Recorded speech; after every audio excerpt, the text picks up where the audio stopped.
बारिश अपने साथ खुशियाँ लाती है, मगर कुछ बारिशें सिर्फ लाशें छोड़ जाती हैं। ये कहानी है एक ऐसे शहर की जहां हर साल एक बारिश मौत का पैगाम बनकर आती है।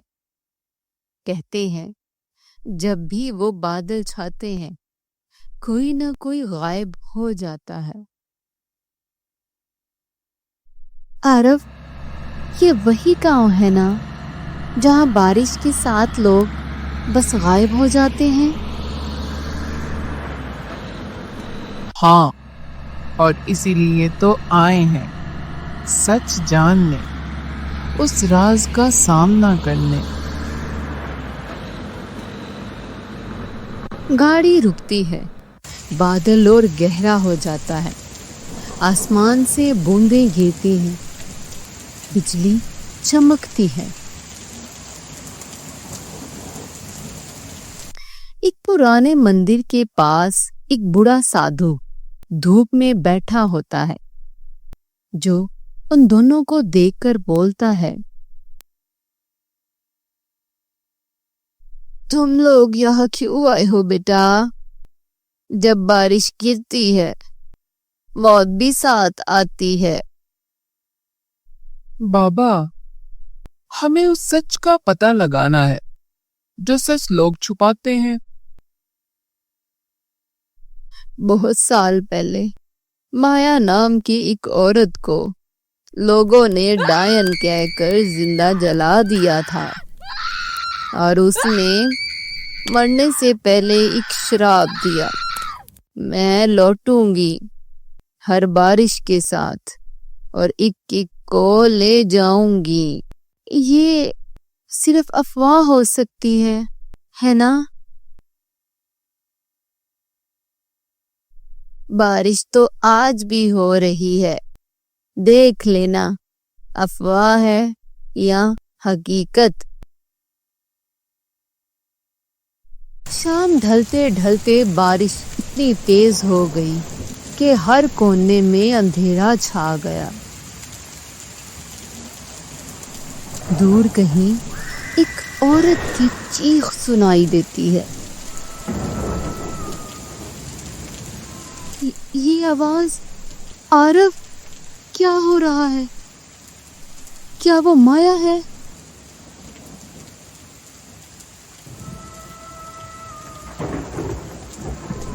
आरव भागकर उस घर की तरफ जाता है। कोने में एक साया, काली साड़ी, उलझे बाल, जला हुआ चेहरा और उस पर निशान।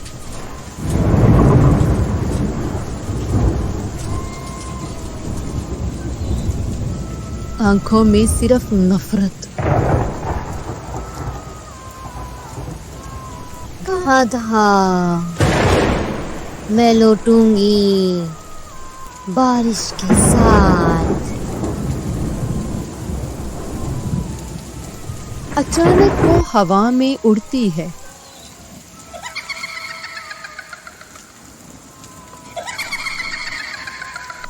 और एक आदमी को पकड़कर खींच ले जाती है। सिर्फ चीखें सुनाई देती हैं, लेकिन आदमी दिखाई नहीं देता।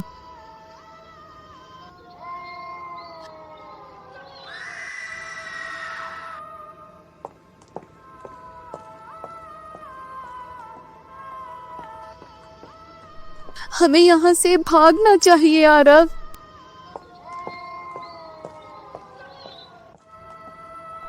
उस शराब को तोड़ने का एक ही तरीका है, माया की अस्थियां उसकी बेटी की चूड़ियों के साथ बहा दो। लेकिन उसकी बेटी तो... सबको लगा वो मर गई, मगर वो जिंदा थी। उसके पास थी वो चूड़ियां, अब भी पुरानी हवेली में है। तो हमें उस हवेली में जाना पड़ेगा। वक्त कम है, माया का गुस्सा बढ़ता जा रहा है।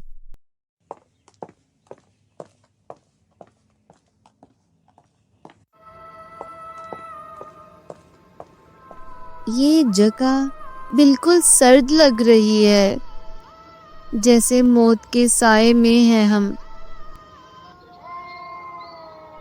अचानक एक रोशनी झलकती है। माया सामने आती है। उसका चेहरा जल चुका है, आंखों में इंतजार। मेरी जोड़ियां, मेरी बेटी, वापस दो मुझे, मुझे आराम चाहिए। किया एक पुराना संदूक खोलती है। चूड़ियां मिलती हैं। धीरे से माया के सामने रखती है।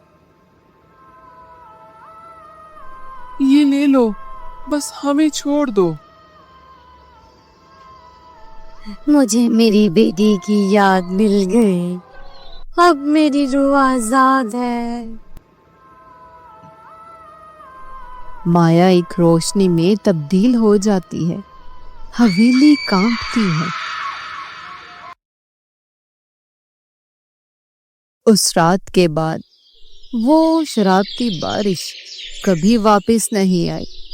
गांव के लोगों ने सुकून की सांस ली, लेकिन सुकून हमेशा के लिए नहीं होता।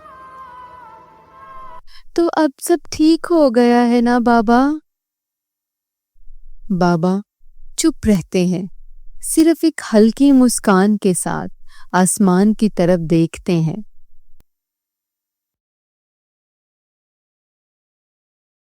कहते हैं कुछ श्राप कभी खत्म नहीं होते, वो बस सो जाते हैं अगली बारिश के इंतजार में।